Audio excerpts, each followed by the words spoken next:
Hi and welcome back to the channel. We're going to be trying something a little bit different in our formatting because obviously Discovery's coming out every week. It's just going to be a little bit easier for us to try and record remotely, so hopefully it pans out okay. This is the first attempt though.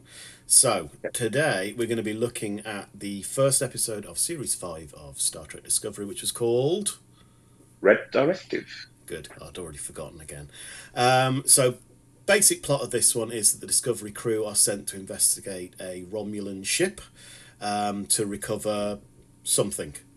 And when they get there, there are already some... they're not really bounty hunters, are they? Like mercenaries or Well, yeah, thieves. in some respect as well. Yeah, have turned up to try and claim the device already, which they succeed in doing. And the episode kind of pans out from there. So, okay, we should probably start right at the beginning, actually. The episode opens with Michael outside the ship. Yes, on their ship. Yeah. Trying. Well, we know that she's trying to stop them from later on, but obviously at that point it's just a little bit of a cold open to give you a bit of action going straight in. Yeah. And then I think it just cut straight back to 4 hours earlier, which I sort of had a feeling it was going to do because I was like, this is a bit weird just to start with that. Yeah. I have to admit, I slightly cringed early on because we had all the whole Michael's on the top of the ship going, woohoo, isn't she fun this time? It got better from there. That was the first impression. I was like, oh, God. So, but yeah, so we're taken straight to the celebrating, is it a founding of the Federation, is it? Yeah, I believe so, yeah. Yeah, we got to see Tilly's new hair. It's very 80s. Yeah. I'm not sure how I feel about it. It's big and on top, particularly. I have to admit, they're still doing the instant beaming. Yes, which takes out a lot of it, but I hate it. It's just the future now, isn't it? Of them being everywhere. There's no point in turbo lifts, really. To be honest, the ships could be half the size now because they don't need any turbo lift shafts because they just beam from place to place. Yeah, I just found it very just like ping, ping, ping. People just appearing every 2 seconds. Again, these are all the kind of all the negatives, which I'm slightly getting out of the way a little bit early on. I did quite like the music. I got a little bit of the original crew kind of feel from some of the music, particularly early on of this one, which I thought was an improvement. I liked it. Yeah, I'm with you. Like I said, I think that's what they've tried to do actually with this. I think what they've basically tried to do is make it fun and make it more familiar. That's the sort of vibe I've got from this episode from the off. Fun, definitely, yeah. So they said, I find it a bit odd that they said that Michael went on the away mission. So they find this. It's 24th century, isn't it? Yeah, it's TNG. Yeah. So yeah. So yeah, I found it a bit odd that Michael went over, sending the captain. Well, yeah, but she took. For once, actually took someone, some bridge crew with her. She did, and afterwards I thought about it and thought, well, it is kind of a top secret mission, a little bit. He'd spoken with her personally, so maybe that's the reason why she was overseeing it personally. Yeah, I mean, I do get frustrated with Michael going on the missions as the captain, but I have been watching a lot of the original series lately, and obviously Kirk always goes on the mission. I know that's where she comes from, that era. You know what I mean? Like that's. Yeah, quite right. Yeah, that actually hadn't occurred to me, but as soon as you said it, I'm like, actually, yeah, Kirk went away, and she is from roughly around that time, isn't she? So yeah, that makes total sense. The captain to go. Yeah, which I'm not trying to defend the fact that they constantly use it, but it's just obviously that's what I've sort of realised recently. That was my own realisation. I was like, oh, that's a similar sort of time, era, and obviously sort of Starfleet changed its idea. Yeah. Yeah.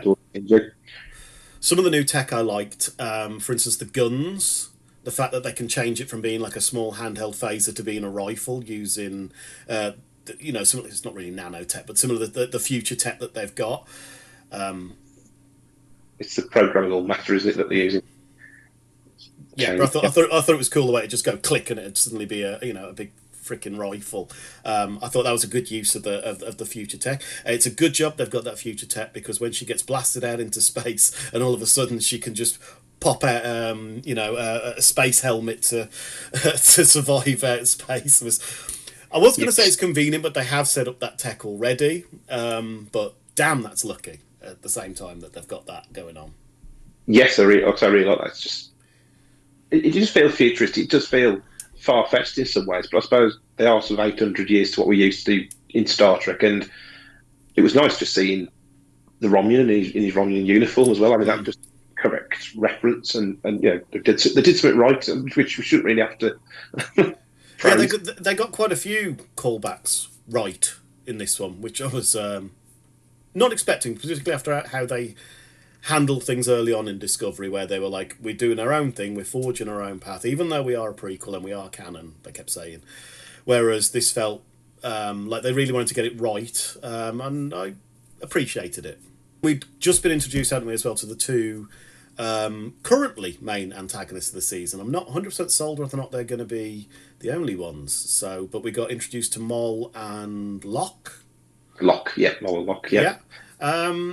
More, yeah, not the greatest actors, but I thought they were serviceable. I didn't dislike them. They didn't annoy me. So, yeah, they're a little bit CW, but I'm okay with that. We got introduced to a new captain as well, who's also pursuing Moll and Locke, which was Captain, I check my notes, Rayner. Rainer, yeah, I was going to say it's Rainer, yeah. Did he give you a little bit of a Shaw vibe from Picard Series 3? He did. It gave me a little bit of a Lorca vibe as well. Yes. So a mixture of the two of them. He Well, doesn't care. yeah. I thought one thing that they did was interesting with him, because they literally pointed it out as well, with a couple of lines of dialogue, which is how similar he is to Michael, where once they've got hold of something, they don't let go, and by any means they'll finish what it is that they set out to do. And she's annoyed about it, so it's almost like they were acknowledging, okay, we get that she can be a bit annoying with her, like, how hard she goes into things, and it can rub people up the wrong way. It's almost like, without saying sorry for it, like they were like acknowledging it to a degree. Yeah, so I mean, I suppose there's no better sort of example to show yourself what you like than somebody that's pretty much butts head with you and is the complete, mirror of you, really, in the sense, because he does have a disregard to rules like she does. Yeah. He does what he wants. He plays hard and fast and not fight necessarily by the book. Yeah, I thought it was just an interesting way that they approached it, which again, something I wouldn't have expected from them. Maybe I'm giving them more credit than they're due on it, but that's how it came off as to me. And yeah, I thought it was a great addition to the show. And at this point, I was hoping that he would recur. Yes, I mean, to be quite honest, this episode seems to give lots of character moments, which is quite unusual for Discovery. It's giving people time to do stuff and have their moments, and even the bridge crew, not that they get drastic amounts to do, they still get their own little individual bits. Yeah. And it's just it's a refreshing opening for Discovery. He was right, she was wrong. But, well, I was going to say that was another thing that they don't do very often, is they seem afraid to ever show Michael be in the wrong. And this episode, point blank, had someone say, "You screwed up." Yeah. Which again I thought was quite brave. There's nothing wrong in that either. People are human. People screw up. There's absolutely nothing wrong with it. And I felt like it humanised her character. I actually liked her more in this episode than I have for most of the series, to be honest. And I think it was because they weren't afraid to show, yeah, she screws up and she tries to make up for it. Okay, those are things that I can identify with, and I think most people can as well. Yeah, it just seems like a soft reboot of her character for this season. Of like, she's still the same Burnham, but like you say, there's still that sort of element of, we're not going to let her get away with it anymore. Every other season she does her own thing and nobody really says anything. And one thing I will say, since they've come into this time period, is I do like Admiral Vance, because he will pull her up on her crap. Yeah, he will. To be fair, I mean, I've been quite vocal. I've not been a fan of the jump to the 32nd century. I haven't liked it. This year, I think now that, like you said, they've set up Starfleet a bit more, and it starts to feel a little more like Starfleet and all the rest of it. And I've had less of an issue with the 32nd century so far this season. What I've seen of Starfleet, I've liked. They feel a bit more like a fleet again. They feel more like they're spreading their wings a bit more again, and it just feels more like Star Trek to me, having Starfleet there. Yeah, I'm with you. Like I say, I'm with you. It's just like they've seen just other starships. I mean, having Rayner's ship in it. I mean, how many times have we really seen the last couple of seasons another Starfleet ship? I know we saw them when they get to the Federation HQ, but how many times do we see one in action with Discovery? Yeah. Actually flying side by side. There's no element of there are other starships out there flying around. No, you're right, absolutely right. And that again, like you said, having the two ships next to each other, I was like, oh, I kind of get that feeling that this is starting to feel, for me, starting to feel right again. So following up after they'd originally lost the ship with Mullen Locke, they found their way to the desert planet. Between that, when Book comes aboard, Yes. and then that's where they use his expertise to try and find them, because he's like, where would they be going based on your knowledge? Got to see another Sung droid, When complete we with get with the yellow eyes and everything. We get to see the artifact, don't we? Because Maul and Locke take it to, I can't remember the name of the Sung droid. I'm really sorry. They take it to him, and he unlocks it. Which again, I'm a big Hellraiser fan, so the puzzle box element of it, I was half expecting a Cenobite to leap out, but it didn't. And we also got a reference to self-sealing stem bolts, which me being the sad geek I am, I laughed. Yes, there's quite a few. There's quite a few things in there. There's Worf's Kurleff from the Users in Picard season 3, in a box on the floor behind them. There's the Romulan tricorder, which I think is also a Picard season 3 prop, but still, there's a lot of callbacks to sort of old Trek, as it were. I know obviously Picard's new Trek, but like in terms of the time period of where they are. And then we have a sort of jump back and forth. Obviously, with that scene, obviously we get this book then, don't we, from the box. So they arrive roughly about the same. They're there at the same time, aren't they? Both the two Federation crews, Moll and Locke, who are trying to escape, as it were, with the artifact which they've kept on them. And we have a decent, if a little bit Star Wars hover bike sequence. Again, look great. Good bit of action, nice bit of banter between all three protagonists involved. And then we get the sequence that had the most laugh reacts to, which is after Moll and Locke escape, and they basically cause an avalanche of some variety, don't they? It's going to obliterate the town that they were previously at. So they come up with the plan is sound, which is that the two ships together, the shields from the ships will basically protect the town from the debris. I don't think anyone has a massive problem with that. I've seen plenty of people comment, and I have to admit I did kind of laugh at one of the shots, which is the two ships freaking burying their saucers into the sand with their arses sticking vertically up in the air to block it, because I'm pretty sure the shields kind of go around and below and above a ship, so they could have just kind of hovered above the ground and it would have done the same effect to a degree. What do you think? See, I really found it quite cool, and I did like. I found it cool. I thought it looked cool and all the rest of it. I'm just not sure whether or not. I mean, I was okay. Mostly okay with it. I'm kind of I cut it a bit of slack on it, but I do think it was a little bit dumb. But I'm fine with it being dumb. I felt like the burying themselves in the ground was just obviously because it just brings them lower than the avalanche itself. I suppose it removed the element of doubt. There is that, yeah. It's just I sort of felt with that scene when they just sort of bury their noses in, like as you say. They're sort of making like a ditch as well as using their shields. It's not just protecting the town. It's sort of making a ditch that the debris is going to fall into. Yeah. I mean, like I said, it can be explained away. It made me laugh a little bit. But the long and short of it is that Moll and Locke do get away. Yes. And the no pun intended, the chase continues. We got a little bit of a scene between, and I'm not quite sure how to take it actually, between Book and Michael, and I wasn't sure whether or not the scene was implying that they're done, but they're okay with being done. I don't know if I got that. Yes, it was like a bit of closure, wasn't it, for them? Mm-hmm. I think it was like, we'll move on now. We're professional type. I think that's sort of vibe I got. We've got a job to do. We'll do what we need to do, and that'll be it, if that makes sense. Yeah. Like, we're done, we're fine, let's move on. We're rabbled, but obviously I get the feeling as the season goes on, they'll rekindle. Yeah, yeah. It was a little bit soap opera, but it did give Michael an opportunity to cry, and I feel like that was important. That it wouldn't be Discovery if Michael didn't cry this season, and we'll see if this is the only time. But they gave her the opportunity. They went for it.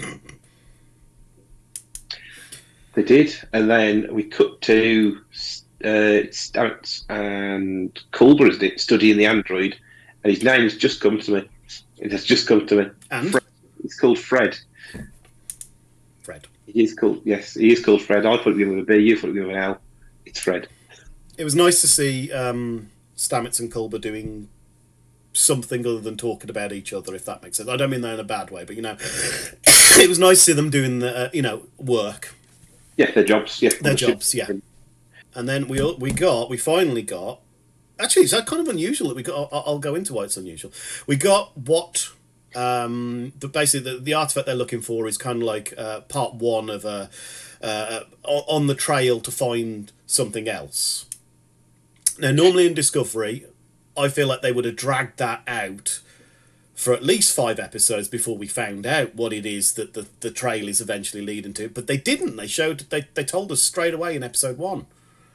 Yeah, and to be honest, it's a fun little scene. Again, it's a Tilly and Tilly scene when she's trying to hack the database, and the 2 security guards walk in, and Vance walks in, and he was like, "Was you nearly done?" And she's like, "Yes," and he's like, "Oh well, let's just pretend I didn't get here for a few seconds later." That's just brilliant. I really do like his character. Yeah, I enjoyed his scene. So to be fair, I think they cottoned on that they work okay together at the end of series 4, which was actually one of the highlights of the end of series 4 was their scenes right at the end. Vance and Tilly, I enjoyed. Yeah.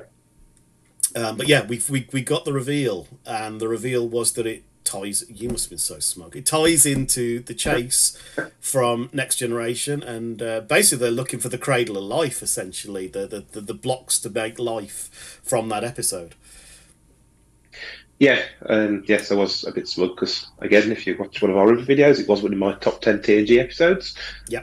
And so we're not mentioning any names, but you said, "Oh, I haven't watched that in ages." So it's a bit of an odd choice. Yeah, it's like you knew. Literally, as soon as that happened, I sat there and I went, "Oh, for God's sake!" And Em's like, "What?" And I went, "He's going to be intolerably smug, just painfully smug at this point." I'm trying not to be, but it's just that they picked that up. The fact that they picked that episode, and just again, it's one piece of Trek that you want to explore, but they never did because obviously it was episodic and it was just done by the end of the week. So, yeah, I mean, it's a little bit like Picard Series 3 picking up on long unused threads. I was a little bit impressed with it. I'll give you a prop for that discovery. I was a little bit impressed with that. And so far, they haven't screwed it up either. No, and I do. Again, I think obviously like we saw with the build up to this, I think Frank said the series feels like an Indiana Jones type thing, and I'm starting to get that. Maybe it's like we're going to get like a little piece of the puzzle every single week, which, it could end up being a serialized series that you could watch episodic because you just get that little chunk of the adventure each week. Yeah. And I get the feeling that we're going to sort of be jumping around and maybe see some species we haven't seen for a while. That'd be good. I feel like the truncated episode count is going to work in its favour heavily as well. It's only 10 episodes this year. Is that right? Yeah, obviously we used to 13, 15. Yeah, and I just feel like it's not going to outstay its welcome, or because this chase could obviously go on too long. I'm guessing that we're not going to get. They're not going to find whatever it is until the final episode. It'd be kind of cool if the chase kind of got tied up around episode 5, and then it's just dealing with whatever the ramifications of whoever, or if they find it, or keeping back the tech from this could be interesting. I don't know how it's going to pan out. I'm actually intrigued with Discovery and looking forward to where it's going. Yeah, it's one of them. I think it would be nice to have it sort of all built up, finished and finalised for like the end, like you said, to wrapped up to mid-season, and have them deal with the crap, what do we do with this now? But I mean, I'm just sort of interested to see what the end result is of what they find. I mean, are we going to find, like you say, the building blocks of life? Are they going to find some new tech? Because obviously these progenitors were around supposedly millions of years before, everyone else has actually sort of seeded the galaxy, as it were. Hmm. Um, I'm just curious, like to call another show, they're a bit like the ancients from Stargate. Yeah. What sort of level are they? Compared to us. Yeah, yeah, yeah. Um, yeah, is there anything else from the episode, or are you ready to pass some judgment and sum up? No, like I think too cautious. It's just great. Like I said, yeah. Well, no, I won't say anymore because like I said, we'll sum up. Mm-hmm. Shall I go first, or do you want to go first? No, you go first. I'm intrigued. I think Okay, so I'm intrigued for you because okay. So my thoughts on this are: I think Discovery has its faults. Discovery has a lot of faults. Some of those faults are still here. I think a lot of the characters aren't the most. I don't want to say interesting, but they're not the most engaging. And I think to a degree that still exists. I think that they've given quite a few of those characters little moments, particularly in this episode so far, to expand on that. I've not been a fan of the 32nd century so far. However, I enjoyed it so far in this episode in series 5. It's just a weird one. I like the direction it's going. I quite like the plot has me engaged. And I got annoyed because 10 minutes in, I was like, I'm enjoying this. And then I thought, why am I getting annoyed? I want to like Star Trek. I do relatively enjoy series 1 and 2. I'm not so keen on some of the canon changes and things like that in them. But rewatching series 1 and 2, I do get quite a bit, a degree of enjoyment from them. Series 3 is when it kind of went off the rails. Me, series 4 had potential, but I think it went on too long. I got bored by the end, particularly after the mid-season break. So this came out like a bit of a breath of fresh air. It was fast paced. Yeah, just an intriguing plot, and so far it hasn't screwed anything up that's come before it.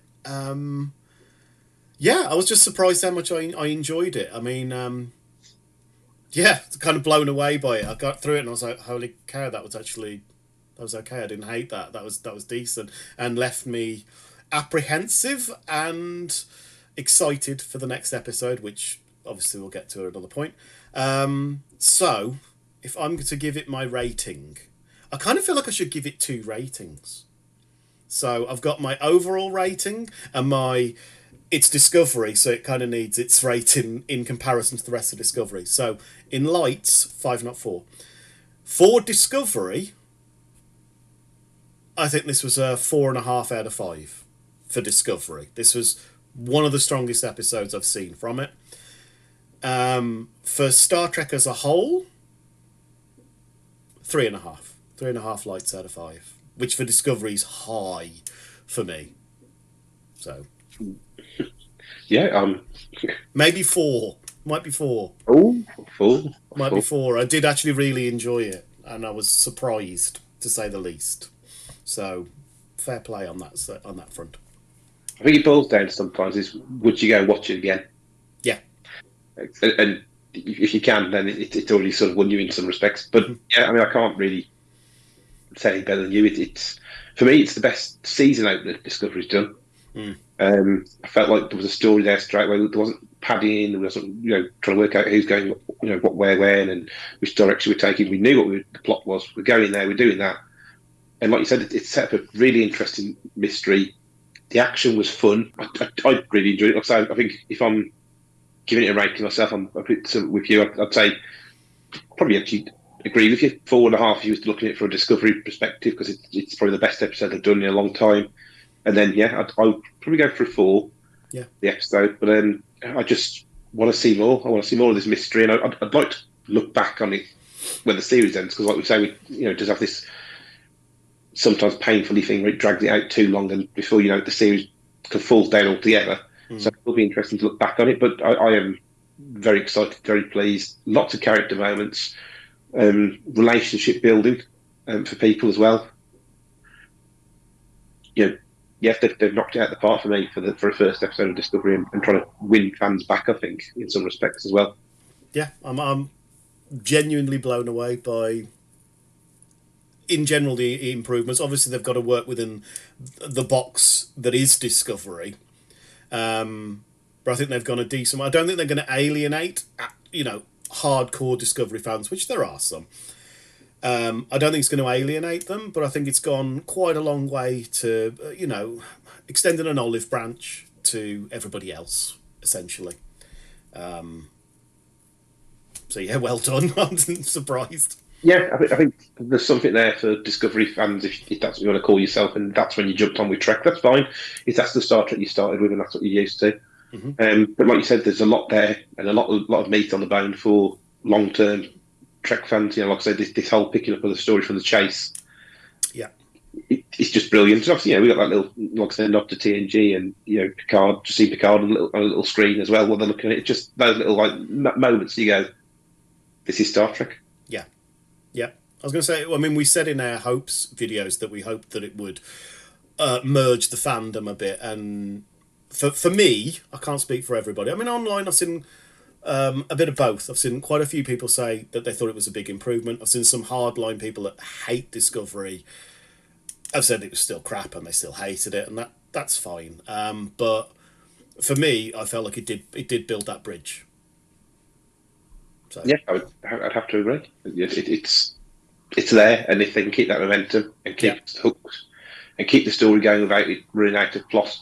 Yeah, it's weird having now we've got like 8 weeks of Trek that I've gone from kind of dreading to now I'm like, holy cow, I'm really looking forward to this. I've got 8 weeks. If it keeps up to this, I mean, God, I could end up liking it more than Series 2 of Strange New Worlds, because that had a really good start and I didn't like the end as much.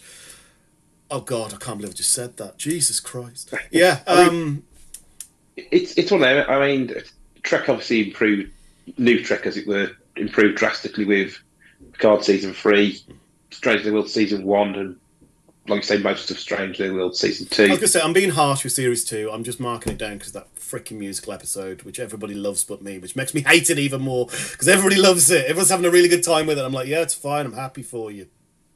I mean, if they've listened to criticism, which I didn't think that they would do, I thought they would just be pig-headed and be like, this is their thing. If you don't like it, get lost.